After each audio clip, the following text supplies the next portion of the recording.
Hello and welcome, you are watching Baby Driver 007। तो इस vlog में आप नाइट ड्राइव देखने वाले हैं और ये ज़्यादा ख़ास नहीं है। बस इस व्लॉग से आपको ये पता चलेगा कि मैं कैसे जगहों पर ड्राइव करता हूँ। और ये चलियामा माइंस एरिया है और यहाँ से मैं सरायकला जाऊँगा और सरायकला से वापस चलियामा माइंस होते हुए चाईबासा में अपनी मंजिल को अंजाम दूंगा। अब आप लोग सोच रहे होंगे कि मैं ये वीडियो क्यों बना रहा हूँ। दरअसल ये वीडियो मुझे बनाना था क्योंकि आजकल मैं ड्राइविंग का काम भी कर रहा हूँ और पिछले 2 सालों से मैं ड्राइविंग कर रहा हूँ। और एक साहब हैं, उनको मैं लेके जा रहा हूँ। सिंपल है, सरायकेला जाना है। फिर जो मेरा बाकी का समय बचता है उसमें मैं वीडियो एडिट करता हूँ और मेरा समय खाली नहीं जाना चाहिए, इसलिए मैं ये वीडियो शूट कर रहा हूँ। और थोड़ा सा वीडियो क्लियर नहीं है क्योंकि ये रात का समय है, तो ये बिल्कुल ओरिजिनल है। इसमें किसी भी प्रकार का कलर ग्रेडिंग नहीं किया गया है।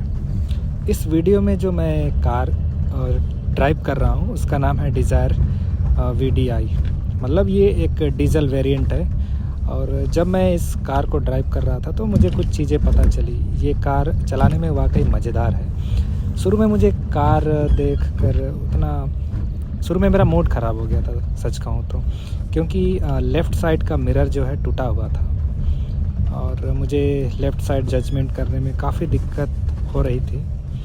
लेकिन जैसे जैसे मैं इस कार को लंबे सफ़र पर ले गया, मुझे क्या कहूँ, मेरे होंठों पे मुस्कान सी आ गई, क्योंकि इसका डीजल वेरिएंट वाकई पावर फील कराता है आपको। और बाद में गाड़ी मालिक ने इसका टायर भी अपग्रेड करवा दिया, जिससे इस कार की परफॉर्मेंस और ज़्यादा बढ़ गई। तो इस कार का एक तरह से रिव्यू ही कह लीजिए, जो कि अब डिसकंटिन्यू हो चुकी है। फिर भी आपको इस वीडियो के माध्यम से पता चलेगा कि ये कार कैसी है, या सेकेंड हैंड मार्केट में अगर आप इसको देखने जा रहे हैं तो एक बार ये वीडियो ज़रूर देख लें। तो इस वीडियो में मैं जिस कार की बात कर रहा हूँ वो है डिज़ायर।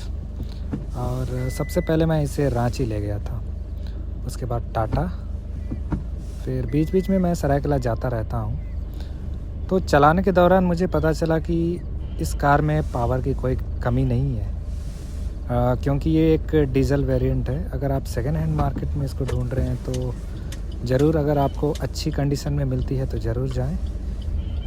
लेकिन ये एक डीजल इंजन है, तो हो सकता है इसका रजिस्ट्रेशन आपको रिन्यूअल करवाना होगा, क्योंकि भारत सरकार ने डीजल को 10 साल के लिए ही सीमित किया है।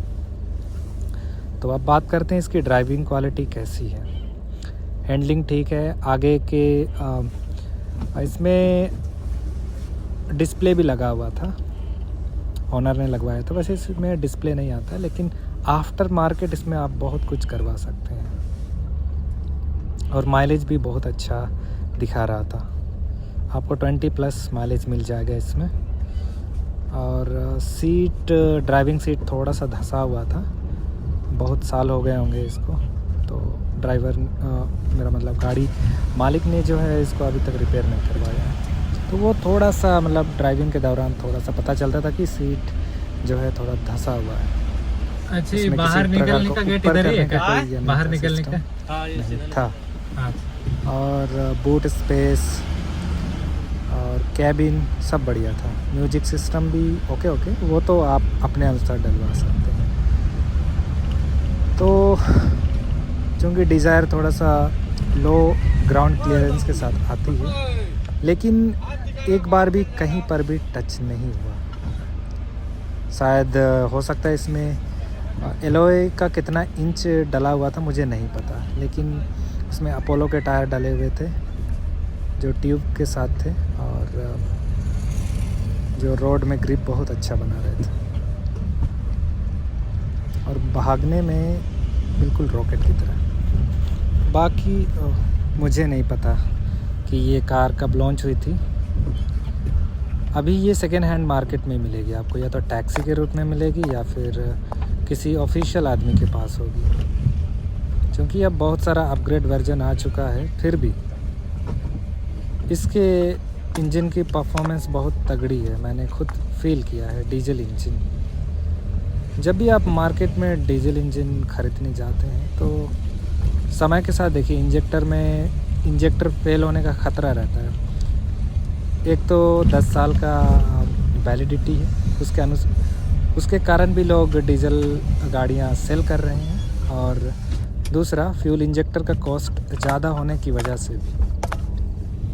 ये सारी चीज़ें मुझे रिसर्च के बाद पता चली हैं। अगर आपको भी डीजल की गाड़ियां लेनी है तो अच्छी तरह रिसर्च कर लें, क्योंकि इनमें जब खर्चा निकल आता है तो ज़्यादा ही होता होगा। क्योंकि इंजेक्टर का प्राइस मैं श्योर नहीं हूँ, फिर भी 20 से 25 हज़ार के अराउंड एक इंजेक्टर का प्राइस आई थिंक मार्केट में होगा। और जहाँ तक लाइट के विजिबिलिटी की बात है, वैसे इसके ग्लास थोड़े से पुराने हो चुके थे। हेलोजन लाइट का सेटअप था, फॉग लाइट भी डला हुआ था, और लाइट अच्छा था, लेकिन जो ग्लास जो है वो पुराना होने की वजह से लाइट ठीक से थ्रो नहीं हो रहा था। मैं कैसे कहूँ, अगर आपका ग्लास गंदा है तो लाइट अपना काम ठीक से नहीं कर पाएगा। तो वही थोड़ी सी एक रात को थोड़ी सी दिक्कत का कारण बन रही थी। और स्टीयरिंग में किसी भी प्रकार का क्रूज़ कंट्रोल या क्या कहूँ कंट्रोल नहीं था। मुझे हाथ से ही या फ़ोन के द्वारा ही अपने म्यूज़िक को कंट्रोल करना पड़ रहा था। जैसे कि पहले वीडियो में मैंने आपको बताया कि मेरे पास भी ब्रेजा है, हमारे घर में भी एक ब्रेजा है। तो अब तक मैं जितना मारुति को समझ पाया हूँ, मारुति आई थिंक एक मिडिल क्लास को value for money cars provide करना चाहती है। मारुति चाहती है कि उसकी गाड़ियों को हर वर्ग के लोग इस्तेमाल करें। एक तरह से कॉस्ट कटिंग कह लें या फिर, लेकिन वो हर तरह के वेरिएंट निकालती है, और उसके इंजन की बनावट ऐसी होती है कि ज़्यादा ओवर इंजीनियर्ड कार नहीं होती है, जिसके कारण आपको पॉकेट में ज़्यादा भार नहीं पड़ता है, जितना मैं अब तक समझ पाया हूँ। जब मैं सड़क में मारुति की पुरानी गाड़ियों को देखता हूँ तो मुझे यही लगता है कि मारुति कहीं ना कहीं मिडिल क्लास को टारगेट करती है। वो चाहती है कि उसके इंजन ज़्यादा रिलायबल हो, सेफ्टी रेटिंग भले ही कम हो। उन्हें पता है कि अंत में उनका इंजन काम आने वाला है, और मिडिल क्लास को कम से कम पैसे में अपने गाड़ी का रख रखाव करने की सुविधा भी देती है। हर जगह आपको सर्विसिंग मिल जाएगा। मैंने हाल ही में बलेनो भी चलाया। बलेनो थोड़ी सी स्टाइलिश, सेफ्टी रेटिंग बहुत अच्छा नहीं है, आप सबको पता ही है, लेकिन मुझे लगता है वो गाड़ी एक अलग पर्पस के लिए डिज़ाइन की गई है। क्योंकि हम लोग हर प्रकार से इस्तेमाल करते हैं, वो अलग बात है, लेकिन मुझे लगता है उसे सिटी पर्पस के लिए इस्तेमाल किया जाए तो ज़्यादा बेहतर होगा। अगर आप उसे लेकर हाईवे में निकल रहे हैं, हाईवे में लिया जा सकता है, लेकिन सेफ्टी रेटिंग बहुत अच्छा ना होने की वजह से वो एक सेफ्टी का इशू भी बन जाता है। लेकिन चलाने में नो डाउट अच्छी है, लेकिन 90 और 100 की स्पीड में जब आप थोड़ा सा हिलती हुई लगती है, मतलब ऐसा नहीं कि एकदम ही डिसबैलेंस हो जाती है, बट आपको पता चलता है कि गाड़ी हल्की है और कहीं ना कहीं अपना ट्रैक्शन खो रही है। पूरी तरह अनबैलेंस नहीं होती है, बट बीच बीच में आपको याद दिलाती है कि मैं हल्की हूँ, मुझे धीरे चलाया जाए, मैं मिड रेंज पंच अच्छा देने वाली हूँ, तो मुझे सिटी पर्पस के लिए इस्तेमाल किया जाए तो बेहतर होगा। जब भी मैं बलेनो से किसी को पिकअप करने जाता था तो कोई भी फ्रंट सीट में नहीं बैठता था। शुरू में मुझे अचरज हुआ, लेकिन बाद में मुझे होश आया कि अरे हाँ यार, शायद इसका सेफ्टी रेटिंग ही लोगों को पीछे बैठने के लिए मजबूर कर रहा है। और लेकिन मेरा मानना है कि अगर आपको ड्राइविंग, आप तमीज़ से ड्राइविंग करते हैं तो आपको घबराने की कोई ज़रूरत नहीं है, क्योंकि सारा खेल ड्राइविंग का है। सेफ्टी एक अलग ही टॉपिक है। सिक्योरिटी जैसी कोई चीज़ नहीं होती। मेरा अपना मानना है कि सिक्योरिटी एक मेंटल स्टेट है, एक फीलिंग है। अगर किसी 5 स्टार कार के अंदर आप बैठे हैं, इसका मतलब ये नहीं कि आप पूरी तरह सेफ़ हैं। हो सकता है आपके अंदर भी बीमारी हो। ज़रूरी नहीं कि एक मेटल का डब्बा, टीन का डब्बा आपको पूरी तरह सेफ़ रखता है। वो तब तक ही अपना काम करती है जब तक आप उसके अंदर हैं। उसके अलावा मुझे नहीं लगता बहुत ज़्यादा सेफ़ आप हैं।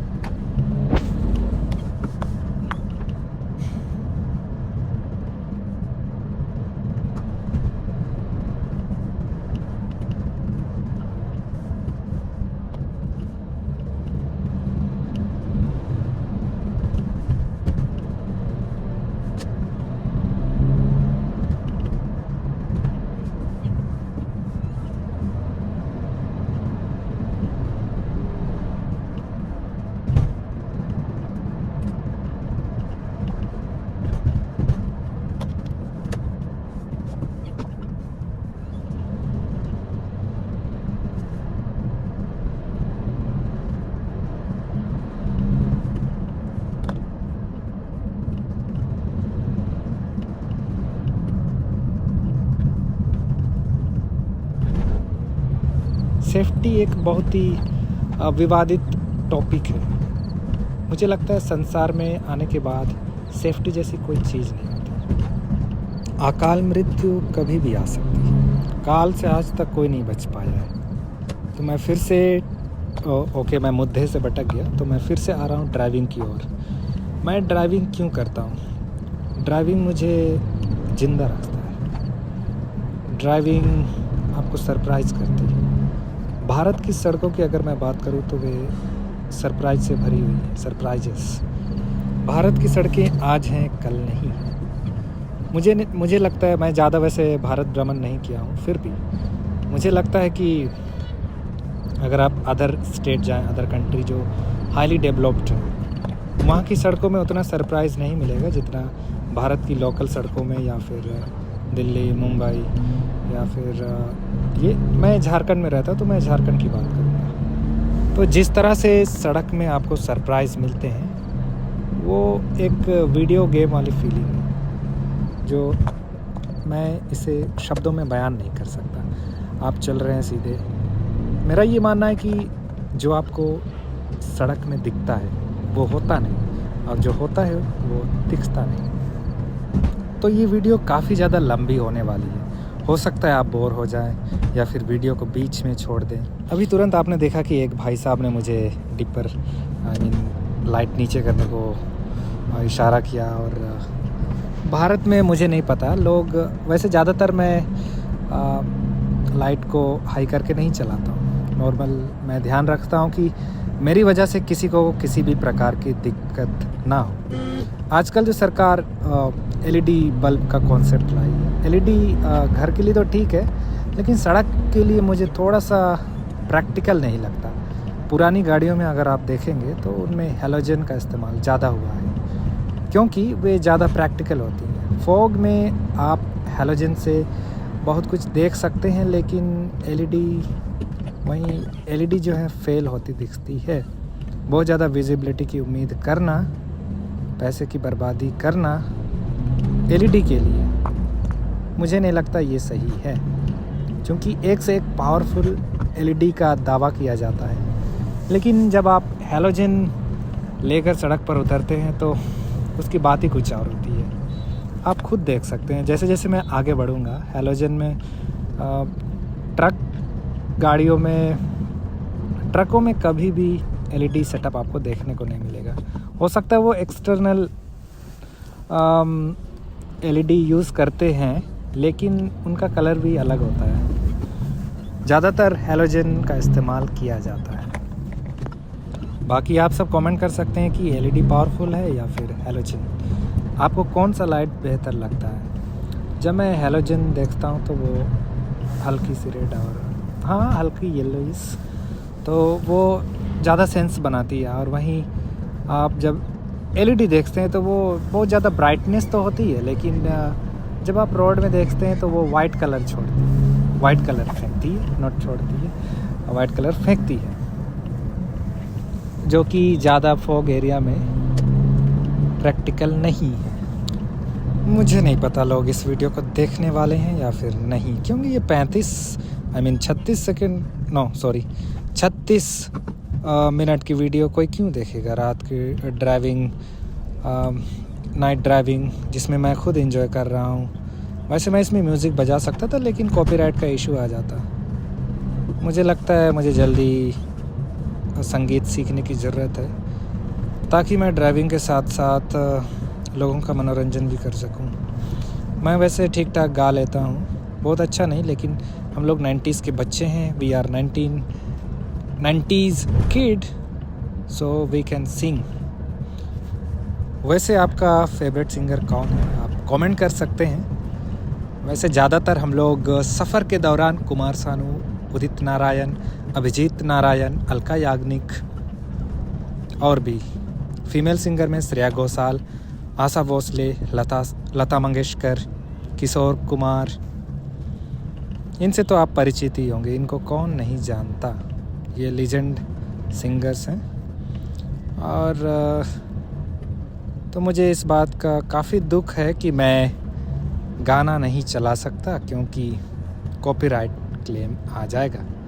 तो आपको मेरी बकवास सुननी होगी। और ये नाइट ड्राइविंग, अगर आप यहाँ तक पहुँच चुके हैं तो आपका बहुत बहुत धन्यवाद।